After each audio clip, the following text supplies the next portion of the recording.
Good morning, and it's Monday, and welcome to the Vicarage here at St Bart's and St Anne's at Penn. Hope you had a lovely weekend. I certainly did, and I hope this finds you well and cheerful today. Good news. Thank you very much for all the people who donated over the weekend. We now have enough money for our new equipment, so we'll be able to stream our services very, very soon from the church in better quality and hopefully reach out with the gospel to more and more people before. So thank you very much for your generosity. Thank you for your prayers, and good news. All systems go from here on in. Now, we are working our way, as you know, through the Acts of the Apostles, and you're picking up the scene in the middle of a riot, you might say. Yet another riot. Let me set the scene for you. Paul, or St. Paul, had been on 3 missionary journeys, and he comes back now to Jerusalem. Comes back now to where it had all started. Remembering Jesus had been a Jew, the disciples had been a Jew, and Jews and so on. And Paul, who was also a Jew, by the way, had been on travels, and he comes back and he tells tremendously exciting stories about loads and loads of people who have become Christians who hadn't been Jewish before. And because they hadn't been Jewish before, and because Paul wanted them to know Jesus and enjoy the freedom of the gospel, he didn't make them do all the sort of circumcision and food laws and that sort of stuff as well. He let them enjoy their faith. They'd received the same Holy Spirit. He comes back to Jerusalem. They're a bit uncomfortable about this because the people in Jerusalem kind of were Jewish converts and so on. But they come to a bit of a compromise. Then some people from probably Ephesus or somewhere in Asia who've actually seen Paul preach on his journey say, hang on a minute, guys.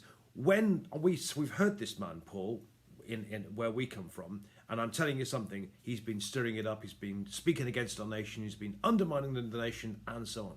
And then basically, because of all this, he's accused of undermining the nation and undermining Judaism and so on, and another riot breaks out. And it's getting pretty nasty at this stage. So fasten your seatbelts, hard hats on, and picking up the Acts of the Apostles, chapter 21, beginning to read at verse 31. And you'll see what I mean. While they were trying to kill him, word came to the tribune of the cohort that all Jerusalem was in uproar. Immediately he took soldiers and centurions and ran down to them. When they saw the tribune and the soldiers, they stopped beating Paul. Then the tribune came, arrested him, and ordered him to be bound with 2 chains. He inquired who he was and what he'd done. Some in the crowd shouted one thing, some another, and as he could not learn the facts because of the uproar, he ordered him to be brought into the barracks. When Paul came to the steps, the violence of the mob was so great that he had to be carried by the soldiers. The crowd that kept following kept shouting, "Away with him!" Just as Paul was about to be brought into the barracks, he said to the tribune, "May I say something to you?" The tribune replied, "Do you know Greek? Then you're not the Egyptian who recently stood up a revolt and led 4,000 assassins out into the wilderness." Paul replied, "I am a Jew from Tarsus of Cilicia, a citizen of an important city. I beg you, let me speak to the people." When he'd given him permission, Paul stood on the steps and motioned to the people for silence, and there was a great hush. He addressed them in the Hebrew language, saying, "Brothers and sisters, listen to the defense I now make before you." When they heard him addressing them in Hebrew, they became even more quiet. Then he said, "I am a Jew, born in Tarsus of Cilicia, but brought up in this city at the feet of Gamaliel, educated strictly according to our ancestral law, being zealous for God, just as all of you are today. I persecuted this way up to the point of death by binding both men and women and putting them in prison. As the high priest and the whole council of elders can testify about me. From them I also received letters to the brothers of Damascus, and I went there in order to bind those who were there and bring them back to Jerusalem for punishment. While I was on my way and approaching Damascus, about noon, a great light from heaven suddenly shone about me. I fell to the ground and heard a voice saying to me, 'Saul, Saul, why are you persecuting me?' I answered, 'Who are you, Lord?' Then he said to me, 'I am Jesus of Nazareth, whom you are persecuting.' Now those who were with me saw the light, but did not hear the voice of the one who was speaking to me. I asked, 'What am I to do, Lord?' The Lord said to me, 'Get up and go to Damascus. There you'll be told everything that's been assigned to you to do.' Since I could not see because of the brightness of that light, those who were with me took me by the hand and led me to Damascus." And this is the word of the Lord. Thanks be to God. I think there are some quite funny things, especially the chaos of the crowd. One shouted one thing, one shouted. They got the impression it was utter chaos. They always didn't know what they were writing about.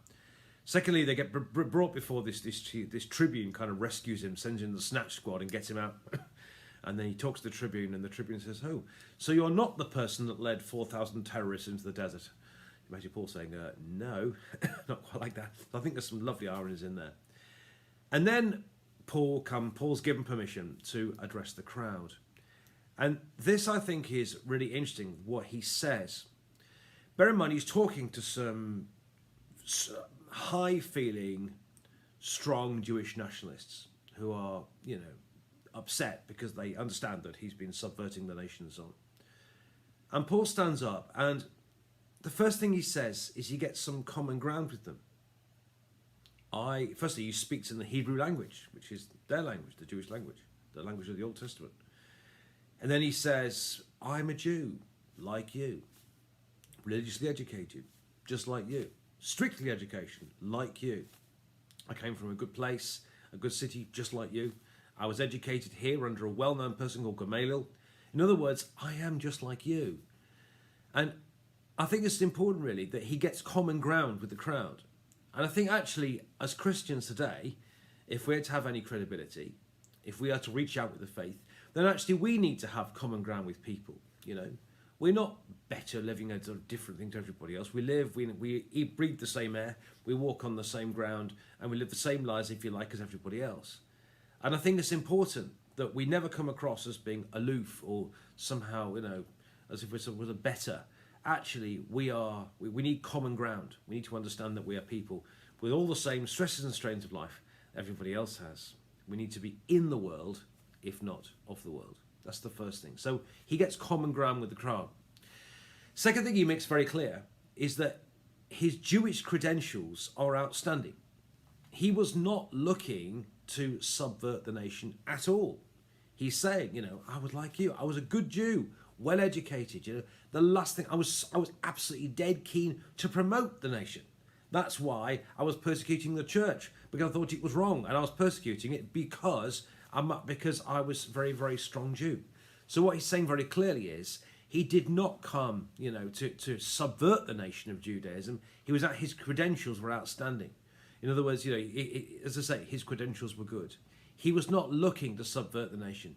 His holiness and so on is just as good as theirs. I think the third thing is, and I think this kind of comes on for that though, is that he wasn't Paul. When he tells us to give his testimony, you might say, what's quite clear is he wasn't looking for Jesus. Quite the reverse. He was looking to crush the Jesus movement. He wasn't looking for something new in his life. He was very settled in what he'd had. He wasn't looking for the latest idea. He was very happy with the idea which he'd known when the Bible was on for hundreds and thousands of years. He wasn't looking for something new. There wasn't something missing in his life. He wasn't looking for Jesus. Jesus found him. He'd been doing all the Jewish thing, and then he had seen Jesus. And there he was, Jesus talking to him, the blinding light and so on. And he was faced with the truth that Jesus Christ is alive. And I think that's something quite interesting, really, because I think actually the thing about the Christian gospel is whether we like it or if we don't, the fact is it's true. Jesus said, "I am the way, the truth, and the life."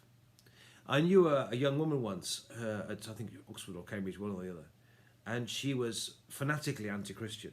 And she even wrote an essay at university to say why the Christian faith wasn't true. But in the end, she came to the inevitable conclusion, actually it was right. And whether she liked it or not, the Christian gospel is true. And therefore, she had to follow it. And faced with the truth of the gospel, that's what she had to do. And Paul, whether he liked it or not, faced with meeting the risen Jesus, had to come to terms with that, which is what he did. And so, my friends, in this speech that Paul gives to this angry crowd, which they listen to, first thing, he gets common ground with them. He gets some understanding, some common ground with them by speaking their language and so on. Secondly, to say, he makes clear he was never trying to subvert the Jewish nation. In fact, his intention had been to promote it. But, having encountered the risen Jesus, he had to deal with that. And we need to face up to the fact, we need to know today, friends, that Jesus is the way, the truth, and the life.